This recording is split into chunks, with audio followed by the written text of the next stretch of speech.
आपण जेव्हा एखादं नवीन घर बांधतो किंवा विकत घेतो ना, तेव्हा आपण त्याच्या बांधणीवर किती वेळ खर्च करतो, हो ना? हो, अगदी. म्हणजे पाया भक्कम आहे की नाही, हम्म. भिंतींना कुठे तडे तर गेले नाहीत ना. नक्कीच. वापरलेलं सिमेंट कोणत्या दर्जाचं आहे, या सगळ्या गोष्टींची आपण अतिशय बारकाईने तपासणी करत असतो. कारण आपल्याला चांगलंच माहीत असतं की एका छोट्याशा चुकीमुळे संपूर्ण इमारत कमकुवत होऊ शकते. अगदी बरोबर. पण आजच्या या सखोल चर्चेत आपण ज्या टिपणांचं आणि स्रोतांचं विश्लेषण करणार आहोत, त्यात एक अतिशय विदारक सत्य समोर येतंय. हो. आणि आजचा आपला विषय आहे भावनिक लवचिकतेची रचना किंवा दी आर्किटेक्चर ऑफ इमोशनल रेझिलियन्स. आपण भौतिक गोष्टींचा पाया भक्कम करण्यासाठी जेवढा वेळ देतो, तेवढा वेळ आपण आपल्या स्वतःच्या मनाची किंवा भावनांची रचना समजून घेण्यासाठी कधीच देत नाही. खरं तर बाहेरून बघायला सगळं कसं उत्तम वाटतं. म्हणजे चांगली नोकरी असते, घर असतं, कुटुंब असतं. पण अचानक कुणीतरी एखादा टोमणा मारतं किंवा ऑफिसमध्ये एखादा छोटासा अपमान होतो आणि क्षणात आपल्या मनाची ही सुंदर इमारत पत्त्यांच्या बंगल्यासारखी कोसळते. हे असं का होतं? कारण आपण आपल्या करिअरची आणि घराची इमारत अगदी सिमेंट कॉन्क्रीट वापरून उभी करतो. पण आपल्या भावनिक विश्वाचा पाया मात्र आपण पूर्णपणे उघडा टाकलेला असतो. बापरे, म्हणजे आपण स्वतःच स्वतःला असुरक्षित ठेवतो. नक्कीच. उपलब्ध स्रोतांमधील माहितीनुसार दुःख किंवा मानसिक पडझड ही केवळ एक अचानक आलेली भावना नसते. ती एक साखळी प्रक्रिया असते. अच्छा, म्हणजे एकानंतर एक घडणाऱ्या घटना. हो, आपण बाह्य जगातील प्रत्येक वाऱ्याच्या झुळकीला आपल्या मनाच्या गाभाऱ्यात प्रवेश देतो. जोपर्यंत आपण या भावनांची नेमकी रचना आणि त्यामागील मानसशास्त्र समजून घेत नाही, तोपर्यंत आपण बाहेरून कितीही मजबूत दिसलो तरी आतून कायम कमकुवतच राहतो. मग आजच्या या सखोल विश्लेषणात आपण याच मानसिक आजाराचं मूळ काय आहे ते शोधून काढूया. या उपलब्ध टिपणांमध्ये मनदुखी होण्याची आणि स्वतःला आतून पोखरून काढण्याची काही प्रमुख कारणे सांगितली आहेत. हो, त्यातलं पहिलं कारण म्हणजे अपेक्षा. हो, पण इथे मला थोडा वेगळा विचार मांडावासा वाटतो. म्हणजे बघा ना, आपण माणसं आहोत, समाजशील प्राणी आहोत. जर मी माझ्या मित्राला अडचणीत मदत केली असेल, तर भविष्यात त्यानेही मला मदत करावी ही अपेक्षा ठेवणं अगदी नैसर्गिक नाही का? नैसर्गिक आहे, नक्कीच नैसर्गिक आहे. मग अपेक्षा ठेवणं हे दुःखाचं कारण कसं काय असू शकतं? अपेक्षा ठेवणं नैसर्गिक असलं तरी स्रोतांमध्ये जो मुख्य मुद्दा मांडला आहे तो त्या अपेक्षेच्या स्वरूपाबद्दल आहे. आपण फक्त अपेक्षा ठेवत नाही, तर आपण आपल्या आनंदाचा आणि मनःशांतीचा रिमोट कंट्रोल पूर्णपणे दुसऱ्या व्यक्तीच्या हातात देऊन टाकतो. अरे चा, म्हणजे रिमोट कंट्रोल दुसऱ्याच्या हातात? हो ना. त्याने माझ्याशी असंच वागायला हवं होतं, तिने मला समजून घ्यायलाच हवं होतं. या ज्या अटी आपण स्वतःच्या मनाशी घालतो, तिथे खरी अडचण सुरू होते. म्हणजे आपण स्वतःलाच एका चौकटीत अडकवतो. अगदी बरोबर. जेव्हा वास्तवातली एखादी घटना आपल्या मनातील या पूर्वनियोजित कल्पनेशी जुळत नाही, तेव्हा आपला मेंदू त्याला फक्त निराशा म्हणून न पाहता तो एक प्रकारचा भावनिक धोका किंवा अपमान म्हणून स्वीकारतो. बापरे, म्हणजे मेंदू त्याला थेट धोका मानतो. हो, आपण अशा गोष्टींवर आपला आनंद अवलंबून ठेवतो, ज्यांवर आपलं अजिबात नियंत्रण नसतं. दुसऱ्याचं वागणं आपण कसं नियंत्रित करणार? खरंय. म्हणजे आपण स्वतःच आपल्या मनासाठी एक सापळा तयार करत असतो आणि या अपेक्षेच्या जोडीला लगेचच एक अत्यंत घातक सवय येते, जिचा या विश्लेषणात प्रामुख्याने उल्लेख आहे, ती म्हणजे तुलना. तुलना. हा तर आजकालचा सगळ्यात मोठा आजार आहे. अगदी. त्याच्याकडे ही गाडी आहे, माझ्याकडे नाही, किंवा त्याचं आयुष्य किती भारी आहे. आपण सतत स्वतःला दुसऱ्यांच्या तराजूत का मोजत राहतो? पूर्वी जेव्हा मानव जंगलात टोळ्या करून राहायचा, अच्छा, म्हणजे आदिमानवाच्या काळात. होय, तेव्हा त्या टोळीमध्ये स्वतःचं स्थान काय आहे हे जाणणं जगण्यासाठी अत्यंत आवश्यक होतं. जर तुम्ही टोळीत सर्वात खाली असाल तर तुम्हाला अन्न मिळायचं नाही किंवा शिकारीपासून संरक्षण मिळायचं नाही. म्हणजे जगण्याची धडपड होती ती. अगदी. त्यामुळे इतरांची स्वतःची तुलना करणं ही मेंदूने जगण्यासाठी विकसित केलेली एक अतिशय प्राचीन यंत्रणा आहे. पण मग अडचण अशी आहे की हजारो वर्षांपूर्वी आपली टोळी फक्त 50 किंवा 100 लोकांची असायची. आता आपण इंटरनेटच्या माध्यमातून जगभरातल्या अब्जावधी लोकांशी स्वतःची तुलना करत आहोत. अगदी बरोबर ओळखलात. आधुनिक तंत्रज्ञानाने आपल्या मेंदूच्या या प्राचीन यंत्रणेला अक्षरशः हायजॅक केला आहे. हायजॅक? म्हणजे आपला ताबाच मिळवला आहे. हो, आपण सोशल मीडियावर लोकांचे फक्त सर्वोत्तम क्षण पाहतो. त्यांच्या सुट्ट्या, त्यांच्या गाड्या, त्यांचं यश, आणि त्याची तुलना आपण आपल्या खऱ्या, सामान्य आणि रोजच्या संघर्षांनी भरलेल्या आयुष्याशी करतो. म्हणजे आपण एका अर्थाने त्यांच्या आयुष्यातील हायलाइट्सची तुलना आपल्या आयुष्यातील बिहाइंड द सीन्स सोबत करत असतो. क्या बात है, अगदी अचूक शब्द वापरलेत. यामुळे मेंदूला सतत असं वाटत राहतं की आपण मागे पडत आहोत आणि त्यातून एक कायमस्वरूपी असुरक्षितेची भावना निर्माण होते. हे बाह्य जगातील कारणं समजण्यासारखी आहेत, पण या टिपणांमध्ये एका अंतर्गत कारणाचाही खूप मोठा उल्लेख आहे: भूतकाळ आणि नकारात्मक विचार. हे खूप महत्वाचं आहे. हे वाचताना मला एका गोष्टीची प्रकर्षाने आठवण झाली. अनेकदा आपला स्मार्टफोन अचानक खूप गरम होतो आणि हँग व्हायला लागतो. हो, बऱ्याचदा होतं असं. आपण विचार करतो की मी तर सध्या एकच ॲप वापरतेय, मग असं का होतंय? पण प्रत्यक्षात बॅकग्राऊंडला 20-25 जड ॲप्स सुरू असतात, जे फोनची सगळी मेमरी आणि बॅटरी खात असतात. मनात घोळवणे हे मेंदूच्या बाबतीत तसंच काहीसं नाही का? हे अत्यंत अचूक रूपक आहे. आपण ज्याला ओव्हरथिंकिंग किंवा रुमिनेशन म्हणतो, म्हणजेच एकाच नकारात्मक गोष्टीचा वारंवार विचार करणे, ती प्रक्रिया मेंदूची प्रचंड ऊर्जा शोषून घेते. हां, म्हणजे ते बॅकग्राऊंड ॲपसारखंच काम करतं. अगदी. जेव्हा आपण भूतकाळातील एखादा अपमानाचा प्रसंग पुन्हा पुन्हा आठवतो, तेव्हा मेंदूला हे समजत नाही की हा प्रसंग भूतकाळात घडून गेला आहे. म्हणजे मेंदूला काळाचा फरक समजत नाही. नाही. मेंदू तो प्रसंग आत्ता ह्याच क्षणी घडत आहे असं मानून शरीरात कॉर्टिसॉल सारखी तणावाची संप्रेरके म्हणजे स्ट्रेस हार्मोन्स सोडायला लागतो. बापरे, म्हणजे आपला स्वतःचाच मेंदू आपल्या शरीराला त्रास देतो. होय. यामुळे आपली चेतासंस्था सतत एका तणावाखाली राहते आणि या बॅकग्राऊंडला सुरू असलेल्या मानसिक ओझ्यामुळे वर्तमान काळात योग्य निर्णय घेण्याची आपली क्षमता पूर्णपणे घोटून जाते. असतील तर ते फोर्स क्लोज कसे करायचे, हे थांबवायचे कसे? यावर स्रोतांमध्ये एक अत्यंत सोपा आणि प्रभावी उपाय सुचवला आहे. कोणता? तो म्हणजे 5 वर्षांचा नियम. जेव्हा जेव्हा वाईट वाटेल किंवा राग येईल, तेव्हा स्वतःला विचारायचं की ही गोष्ट 5 वर्षांनी महत्वाची असेल का? पण मला इथे या नियमाला थोडं आव्हान द्यावंसं वाटतं. सांगा ना. समजा एखाद्याची नोकरी अचानक गेली किंवा व्यवसायात मोठं नुकसान झालं. अशा वेळी 5 वर्षांनी याला काय महत्त्व असेल का?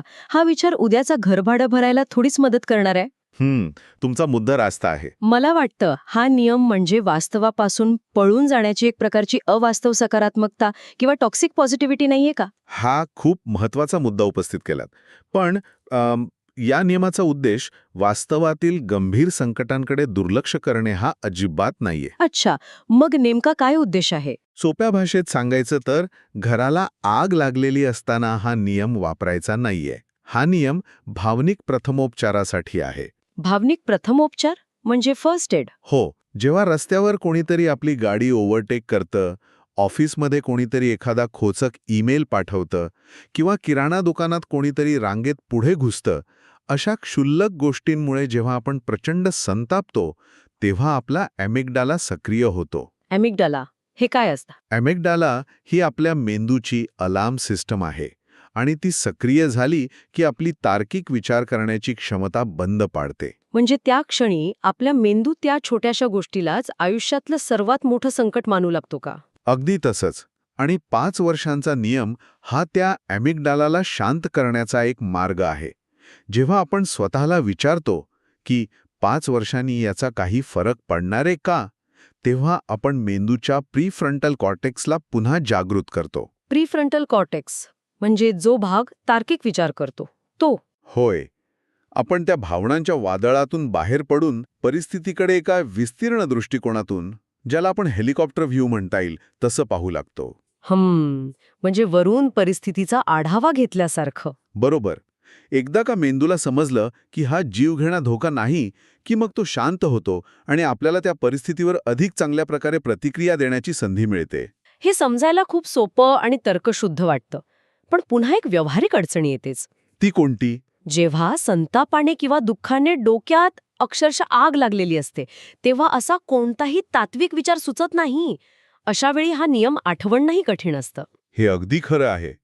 रागाच्या भरात नियम आठवत नाहीत. आणि म्हणूनच या विश्लेषणात फक्त विचारांवर अवलंबून न राहता काही प्रत्यक्ष शारीरिक सवयी आणि कृतींवर भर दिला आहे. कारण विचारांची कोंडी फोडण्यासाठी अनेकदा शरीराची हालचाल जास्त प्रभावी ठरते, असं यात म्हटलं आहे. अगदी बरोबर. जेव्हा शरीरात तणावाची रसायने भिनलेली असतात, तेव्हा फक्त विचार बदलून चालत नाही, तर त्या रसायनांना शरीराबाहेर काढण्यासाठी कृती करावी लागते. आणि यातला पहिला उपाय तर खूपच सोपा सुचवलाय. हो, तो म्हणजे सोशल मीडियाचा वापर कमी करणे. आपण सुरुवातीला जो तुलना करण्याचा मुद्दा पाहिला, ती तुलनेची मशीनच आपण आधी बंद केली पाहिजे. नक्कीच, पण सोशल मीडिया बंद केल्यावर जो रिकामा वेळ मिळतो तो कसा वापरायचा? इथे स्रोतांमध्ये एक अत्यंत प्रभावी पण साधा वाटणारा उपाय सांगितला आहे. तो म्हणजे दररोज किमान 15 मिनिटे चालणे, वॉकिंग. हो, आणि हा उपाय खूप वैज्ञानिक आहे. मला याच उपायाबद्दल प्रचंड कुतूहल आहे. म्हणजे मनावर एवढं प्रचंड ओझं असताना फक्त 15 मिनिटे पाय हलवल्याने किंवा चालल्याने एखाद्या गंभीर मानसिक कोंडीतून मार्ग कसा काय निघू शकतो? शारीरिक हालचालीचा आणि मानसिक हलकेपणाचा इतका थेट संबंध कसा? यामागे अतिशय सुंदर असं जीवशास्त्र आहे. जेव्हा आपण चालतो तेव्हा प्रामुख्याने 2 गोष्टी घडतात.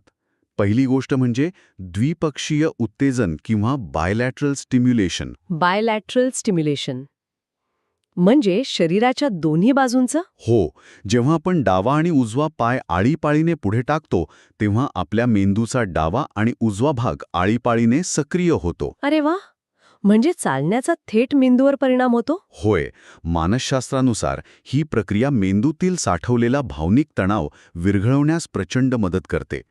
आणि दुसरी महत्वाची गोष्ट म्हणजे आपल्या डोळ्यांची हालचाल. डोळ्यांची हालचाल म्हणजे चालण्याचा आणि दृष्टीचाही संबंध आहे? नक्कीच आहे. जेव्हा आपण ताणतणावात असतो किंवा स्क्रीनवर बघत असतो तेव्हा आपली दृष्टी एका छोट्याशा बिंदूवर केंद्रित झालेली असते. म्हणजे आपण एका जागी बघत असतो. हो, पण जेव्हा आपण बाहेर मोकळ्या हवेत चालतो तेव्हा आपली दृष्टी विस्तीर्ण होते, ज्याला आपण पॅनोरॉमिक व्हिजन म्हणतो. आपण झाडे, आकाश, आजूबाजूचा परिसर पाहतो. अच्छा. उत्क्रांतीच्या दृष्टिकोनातून जेव्हा आपली दृष्टी अशी विस्तीर्ण असते तेव्हा मेंदूला असा संदेश जातो की आजूबाजूला कोणताही धोका नाही, सर्व काही सुरक्षित आहे. बाप रे, खूपच भारी आहे. म्हणजे दृष्टी बदलली की मेंदूचा अलार्म बंद होतो. अगदी तसंच. हा संदेश मिळताच मेंदूची अलार्म सिस्टम बंद होते. म्हणूनच फक्त 15 मिनिटांच्या चालण्याने विचारांचे ते अडकलेले लूप खऱ्या अर्थाने तुटते आणि मन हलके होते. किती अद्भुत आहे हे. म्हणजे चालणं हे फक्त शरीरासाठी नाही, तर मेंदूला सुरक्षित असल्याची जाणीव करून देण्यासाठी आहे. आणि याच धर्तीवर जर्नल लिहिणे म्हणजे डायरी लिहिणे किंवा एखाद्या जवळच्या व्यक्तीशी बोलणे हे उपाय देखील काम करत असावेत. हो, तेही खूप प्रभावी आहेत. कारण जेव्हा आपण आपले विचार कागदावर उतरवतो किंवा बोलून दाखवतो तेव्हा ते विचार आपल्या डोक्याबाहेर पडतात आणि आपण त्यांच्याकडे त्रयस्थपणे पाहू शकतो. अगदी तसंच. पण आपण हे सगळे बाह्य उपाय करत असू, रोज 15 मिनिटे चालत असू, सोशल मीडियापासून दूर राहत असू, डायरी लिहित असू, पण जर या सर्वांच्या मुळाशी आपण आपल्या स्वतःशीच अतिशय वाईट पद्धतीने बोलत असू, तर या सगळ्या कृती व्यर्थ ठरतात. हां, खूप महत्वाचा मुद्दा आहे. या संपूर्ण विश्लेषणाचा सर्वात महत्त्वाचा आणि शेवटचा टप्पा म्हणजे स्वस्वीकृती किंवा स्वतःला स्वीकारणे. हो, कारण अनेकदा आपण बाहेरच्या जगाशी लढत असतो, पण आपला सर्वात मोठा शत्रू आपल्याच डोक्यात बसलेला असतो. बरोबर. आपण स्वतःलाच सांगत असतो की मी कोणत्याही कामाची नाही, माझ्यातच काहीतरी खोटं आहे. मला सांगा, आपण इतरांना सहज क्षमा करतो, त्यांच्या चुका समजून घेतो, पण स्वतःबद्दल मात्र आपण इतके कठोर का असतो? कारण मानवी मेंदूचा कल मुळातच नकारात्मक गोष्टींकडे जास्त असतो. याला निगेटिव्हिटी बायस म्हणतात. Negativity bias. हो, आपला मेंदू नकारात्मक विचारांसाठी व्हेल्क्रोसारखं काम करतो. म्हणजे ते विचार घट्ट चिकटून राहतात. पण सकारात्मक विचारांसाठी तो टेफ्लॉनसारखं काम करतो, म्हणजे ते विचार सहज निसटून जातात. अरेच्या, म्हणजे हे निसर्गतःच असं आहे. हो, म्हणूनच जेव्हा आपण स्वतःला वारंवार दोष देतो तेव्हा आपण मेंदूमधील नकारात्मकतेचे मार्ग अधिक रुंद आणि पक्के करत असतो. मग हा मार्ग बदलायचा कसा? स्रोतांमध्ये असं सुचवलं आहे की दररोज स्वतःला सकारात्मक शब्द सांगावेत. जसे की मी पुरेसी आहे, मी चांगली आहे. पण पुन्हा एकदा, हे फक्त स्वतःची समजूत काढण्यापुरतं मर्यादित नाहीये का? वरवर पाहता ते तसं वाटू शकतं, पण वैज्ञानिक दृष्टिकोनातून पाहिलं तर स्वतःशी सकारात्मक संवाद साधणं हे न्यूरोप्लास्टिसिटीचा एक भाग आहे. न्यूरोप्लास्टिसिटी. हो, म्हणजे मेंदूची बदलण्याची क्षमता. जेव्हा तुम्ही जाणीवपूर्वक स्वतःला सांगता की मी पुरेसा आहे, तेव्हा तुम्ही हळूहळू त्या निगेटिव्हिटी बायसला छेद देत असता. म्हणजे आपण नवीन रस्ते बांधतोय मेंदूत. होय, तुम्ही बाह्य जगाकडून मिळणाऱ्या मान्यतेची आणि कौतुकाची गरज कमी